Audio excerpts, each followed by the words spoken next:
अमावस्या के दिन प्रदोष काल में, प्रदोष के समय पर, प्रदोष काल में शाम के समय पर जाकर किसी भी नदी, तालाब, बावड़ी, कुआं, कहीं ना कहीं जो आपके पास में हो, वहां पर एक घी का दिया, बत्ती का मुंह दक्षिण की ओर कर कर अवश्य जला कर जाना। सारे पितृदोष समाप्त हो जाएगा, सारा पितृदोष समाप्त। अमावस्या के दिन किसी भी जलाशय के पास में, नदी, तालाब, बावड़ी, कुआं, जो आपके शहर में, आपके गांव में, आपके नगर में हो, वहां जाकर लगा दे। अगर नदी, तालाब, बावड़ी, कुआं नहीं है तो पीपल का वृक्ष हो या बेलपत्री का वृक्ष हो या बट का वृक्ष हो, उसके नीचे लगा दो प्रदोष काल में। पर अमावस्या के दिन लगाएं जरूर। क्यों? क्योंकि अमावस्या के दिन पितृ शाम के समय प्रदोष काल में शंकर भगवान का नाम जाप कर कर नदी, तालाब, बावड़ी पर पानी पीने जाते हैं। वहां से जल का आचमन कर कर पितृ अपने लोक को चले जाते हैं प्रदोष काल के समय पर। इसलिए प्रदोष काल में जलाशय के पास में, बावड़ी, कुआं, नदी, तालाब के किनारे पर दिया लगाया जाता है दक्षिण की ओर मुख कर कर बत्ती का। तो पितृ आशीर्वाद देते हुए जाते हैं कि फलो फूलो, आगे बढ़ो, उन्नति करो, तरक्की करो। ये पितरों का आशीर्वाद रहता है, पितरों का वर रहता है। आप देंगे उसको मिलेगा। पितृदोष है, ये आपको कैसे मालूम पड़ेगा?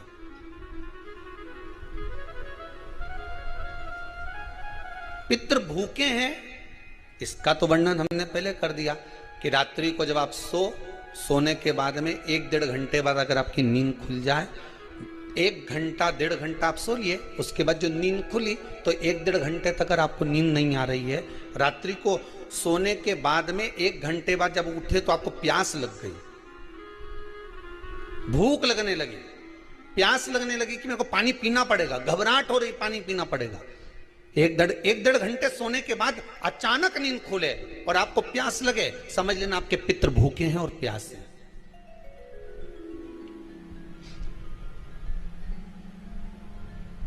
वो भूखे और प्यासे हैं, उनको जल की जरूरत है।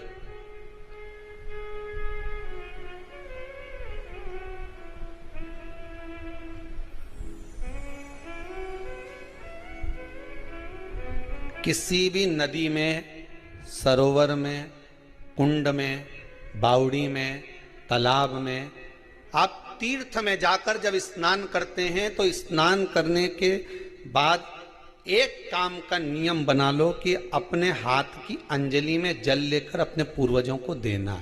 प्यासे रहते हैं, भाग मांगते हैं।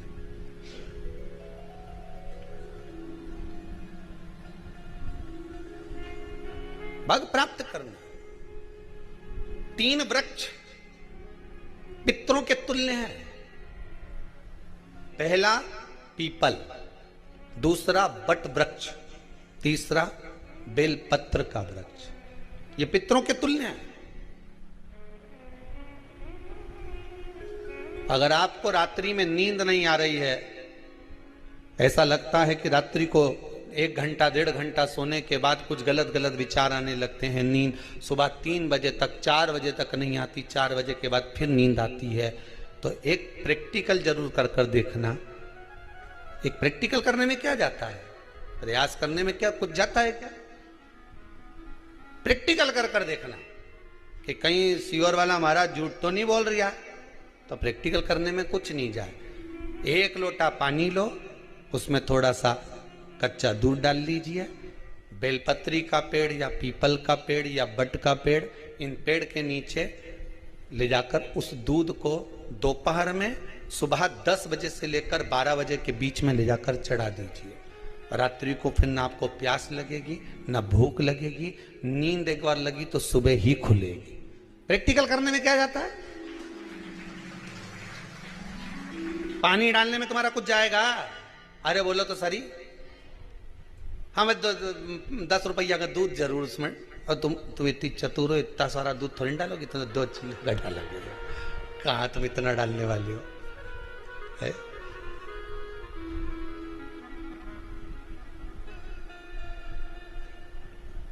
प्रैक्टिकल करने में क्या जाता है? कुछ भी नहीं बिगड़ेगा। ये तो बस जल डालोगे तुम्हारा ही कुछ अच्छा हो सकता है, बाबा की कृपा है।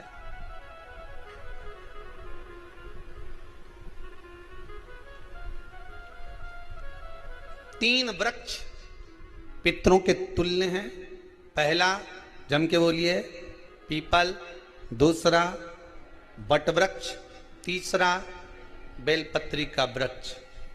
तीन पीपल के वृक्ष में 52,000 ब्राह्मण एक साथ निवास करते हैं, इसलिए पितृतुल्य है। वट वृक्ष ब्रह्मा जी के मस्तक से बना, इसलिए पितृतुल्य है। और बेलपत्री का वृक्ष माता पार्वती जी के अश्रु से बना।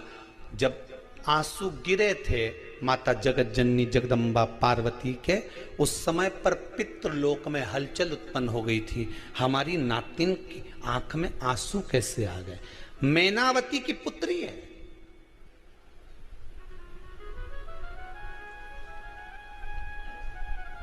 पितरों की नातिन, इसकी अश्रु कैसे गिर गए?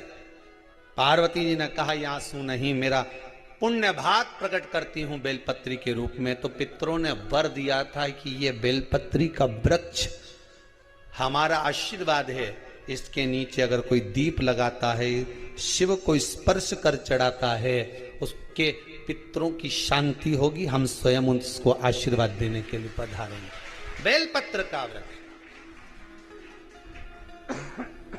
पितृतुल्य।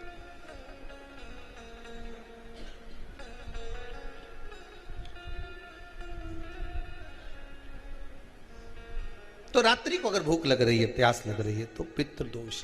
दूसरा पितृदोष का लक्षण बताया, घर में कोई शुभ कार्य ना हो, वंश की वृद्धि ना हो। 1 रुपये कमाओ, 1.25 रुपये खर्च हो रहे हैं, पैसा 10 जगह से कमाई आ रही है पर घर में टिक नहीं पा रही है, आया गया, पितृदोष। जरा सी कटोरी पड़ी है, उसके पीछे विवाद चालू हो जाए, पानी ढुल गया, उसके पीछे विवाद हो जाए, या छोटी छोटी बात में घर में क्लेश मचा हुआ है, पितृदोष है। समझ लो हमारे पूर्वज हमसे खुश नहीं है, प्रसन्न नहीं। मौका लग जाए, सारी दुनिया के लोग तुमसे कह रहे हैं तेरे घर में पितृदोष है, 1 रुपये कमाते हो, 1.25 रुपये खर्च होता है, मानसिक टेंशन बना रहता है। घर में एक व्यक्ति बीमार है, ठीक हुआ, दूसरा बीमार पड़ गया, दूसरा ठीक हुआ, तीसरा बीमार पड़ गया, तीसरा ठीक हुआ, चौथा बीमार पड़ गया। मतलब कहीं ना कहीं पितृ का भाव पितृदोष का बन रहा है। किसी ने कहा तुमसे कि तेरे यहाँ पितृदोष है, तूने ब्राह्मण को भोजन करा दिया, पिंडदान करा दिया, तर्पण करा दिया, तिलांजलि करा दी, गया जी का श्राद्ध कर दिया, हरिद्वार चली गई, वहां पिंडदान करवा दिया, ब्राह्मण भोज करवा दिया, तिथि पर भोजन करवा दिया, सब कुछ करवा के देते। अब एक काम और करके देते, एक काम और करके देख लो। जब तुम घर में भगवान शंकर की आरती, तुम्हारे घर में शंकर जी का शिवलिंग है, भले काय का भी हो, छोटा सा, भले सियोर का कंकर शंकर हो, नर्मदा का कंकर हो, चाहे शंकर पारद के हो, पीतल के हो, स्टील के हो, लकड़ी के हो, जिसके भी हो, लोहे के हो, पाषाण के हो, जिसके भी हो, शंकर का शिवलिंग अगर हमारे घर में है और आप रोज प्रतिदिन भगवान की आरती करते हो, प्रतिदिन, और आपको लग रहा है कि मेरे यहाँ तकलीफ चल रही है, ये ठीक ही नहीं हो रही, लगभग 1.5 महीना आप कम से कम 45 दिन, 1.5 महीने के करीब में ऐसा प्रयास करना कि भगवान की आरती, शंकर भगवान के शिवलिंग की आरती करने के बाद उस दिए को भगवान के सामने मत रखो, उस दिए को उठाकर जहां तुम पानी का मटका रखते हो, हंडा रखते हो, जिससे तुम पानी पीते हो, तुम्हारे रसोई घर में जो पानी का मटका, हंडा, बाल्टी, आरओ का पानी जिस मटके में गिरता है, हंडे में गिरता है, जिसको हमारे यहाँ पितरों का स्थान कहते हैं, उस स्थान पर, उस मटके के पास में, उस हंडे के पास में, उस बाल्टी के पास में, जहां रसोई घर में पानी रखते हो, उस रसोई घर में पानी जहां रखते हो, उसके पास में उस दिए को भगवान के सामने नहीं रखना। आरती उतारने के बाद उस दिए को ले जाके सीधे परिंडे के पास में, उस हंडे के पास में, मटके के पास में उसको रखो। केवल 1.5 महीना कर देखना। 1.5 महीने के बाद तुम्हें मालूम पड़ेगा कि हम वापिस उन्नति की सीढ़ी पर चढ़ना प्रारंभ करती है, हमें फल मिलना चाहिए। अब तुम्हें ना कहीं जाना है, ना कहीं आना है, ना कोई खर्चा है। खर्चा है क्या?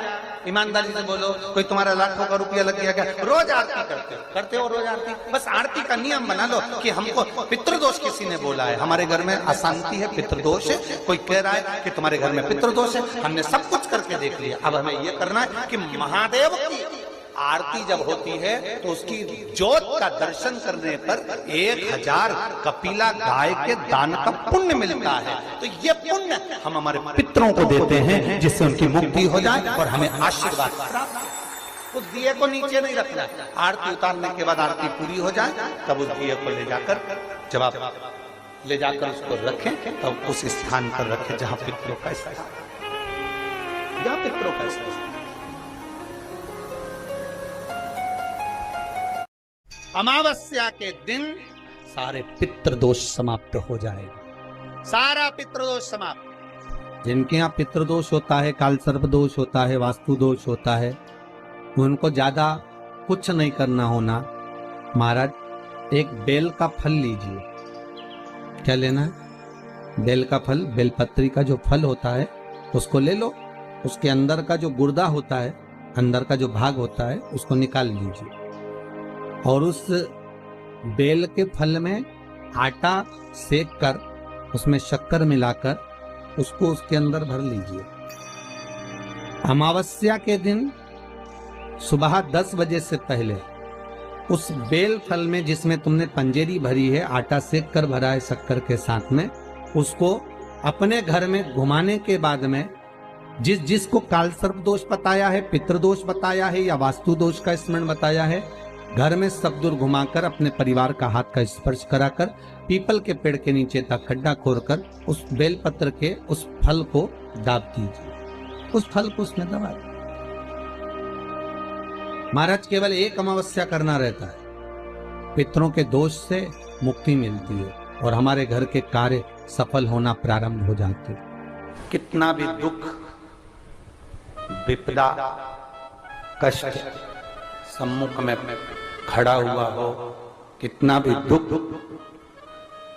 पूंजी धन की अगर आपको कमी पड़ रही है और ऐसा लग रहा है कि मेरे पास में कुछ भी नहीं, हम तो यहां तक कहेंगे कोई मकान बना रहे हो, बेटी का विवाह कर रहे हो, बेटे का विवाह कर रहे हो, कोई अच्छा कार्य कर रहे हो, धन संपदा की भी कमती दिखे तो उस समय पर कांता भगवान का स्मरण कर, कांता चक्र का स्मरण कर, शिव और नारायण का नाम लेकर एक बेलपत्र, एक शमी पत्र, एक श्वेत पुष्प, एक लाल पुष्प दोनों हाथ में लेकर भगवान शंकर के अशोक सुंदरी के स्थान पर अगर समर्पित करा जाए तो संपदा की भी कमी नहीं आती। वो कांता चक्र है जो नारायण के। यहां तक शिव महापुराण की कथा कहती है, अगर कोई विद्वत ब्राह्मण ने आपको बताया है कि आपके घर में पितृदोष है, कोई विद्वान ब्राह्मण ने बता दिया कि आपके घर में काल सर्प दोष है, कोई विद्वान ब्राह्मण ने बता दिया कि आपके यहाँ पर ये वास्तु दोष है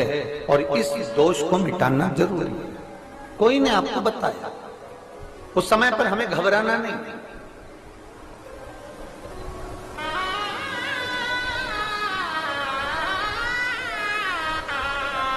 उस समय में घबराने का क्रम नहीं है। कहते हैं पीपल का जो जल झड़ता है पीपल के वृक्ष से, आप लोगों ने कभी देखा है कि नहीं देखा, वो आपको नहीं मालूम।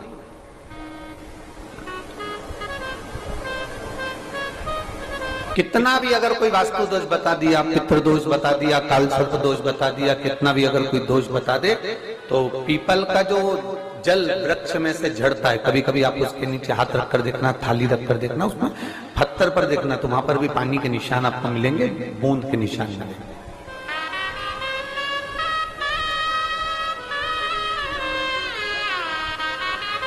मात्र उस पीपल के वृक्ष के जल की एक बिंदी, एकमात्र बिंदी, शंकर भगवान का जो शिवलिंग है जलाधारी है, चरण है, गणेश कार्तिकेय का स्थान है, अशोक सुंदरी का स्थान है और प्रत्येक जलाधारी में से पानी बीच में से आकर नीचे की ओर गिरता, नीचे की ओर गिरता। आप लोगों के स्मरण में हमने पहले भी बताया कि राइट में किसका स्थान है? गणेश जी का, लेफ्ट में कार्तिक के, बीच में अशोक सुंदरी। ये क्या है?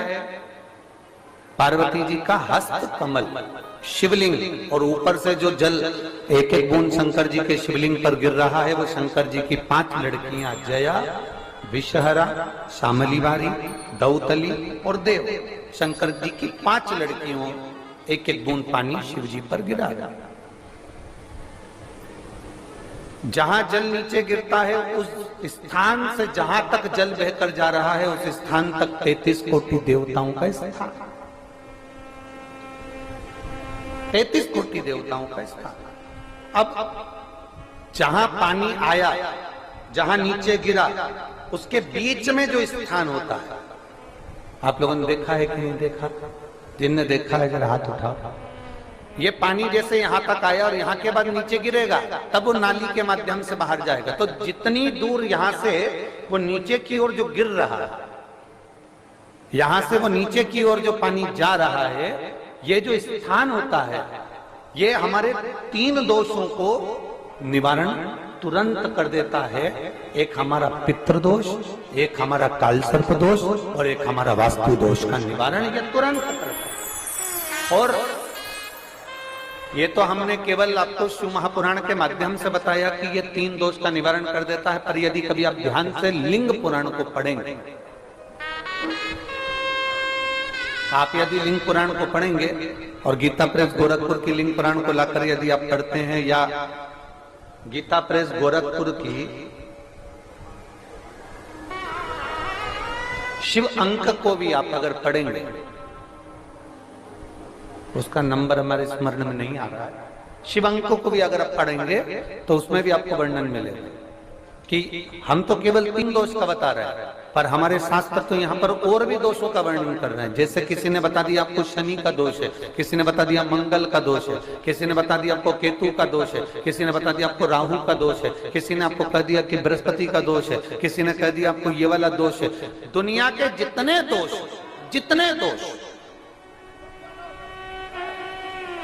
पीपल के वृक्ष के झड़ता हुआ जल की एक बूंद का स्पर्श, भले वो सूख गई हो, उसका एक स्पर्श मात्र जहां पानी नीचे की ओर गिर रहा है, उतनी परिधि, उतनी जगह के बीच में जहां से पानी गिरता है, बस उस स्थान पर अगर वो उंगली अपना नाम और गोत्र का स्मरण कर कर भी लगा दी जाए और एक लोटा जल चढ़ा दिया जाए, तो ये जितने दुनिया के दोष हैं वो अपने आप समाप्त हो ही जाते हैं। शंकर की भक्ति का मूल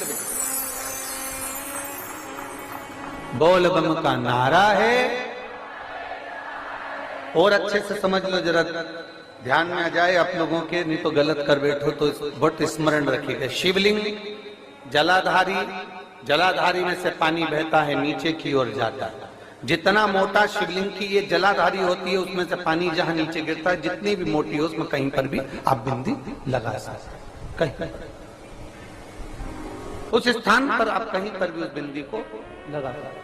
कोई कह दे तुमको कि तुम्हारा मंगल गड़बड़ है, कोई कह दे तुमको तुम्हारा राहु गड़बड़ है, कोई कह दे तुमको तुम्हारा केतु गड़बड़ है, कोई तुमसे कह दे तुम्हारा बृहस्पति गड़बड़ है, तो समझ लेना कि हमारे ग्रह की दशा को सुधारने के लिए ये जो स्थान है, बस उस स्थान पर एक बिंदु एक।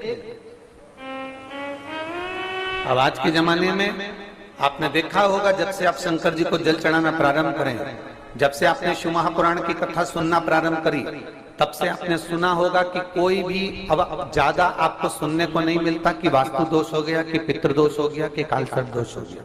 इसके पहले का जो समय था, उस समय किसी को भी पत्रिका दिखाओ, किसी के पास भी जाओ, वास्तु दोष, कालसर्प दोष, पितृदोष, ये सारे दोष चलते रहते थे। पर तुमने जो एक लोटा जल शंकर भगवान को समर्पित करा, तुम्हारा चढ़ा हुआ जल उसी स्थान से नीचे गिर रहा है जहां हमने बिंदी लगाने का बताया, वहां से नीचे गिर रहा है, तो तुम्हारा दोष जल चढ़ाते चढ़ाते अपने आप वो दोष समाप्त होता चलेगा। सारी समस्या का हल एक लोटा जल। आप जो भगवान शंकर को समर्पित कर रहे हैं, आप भगवान शिव को जो दे रहे हैं, उसमें एक मूलता का भाव प्रकट हो अपने। और मैंने तेरे ही भरोसे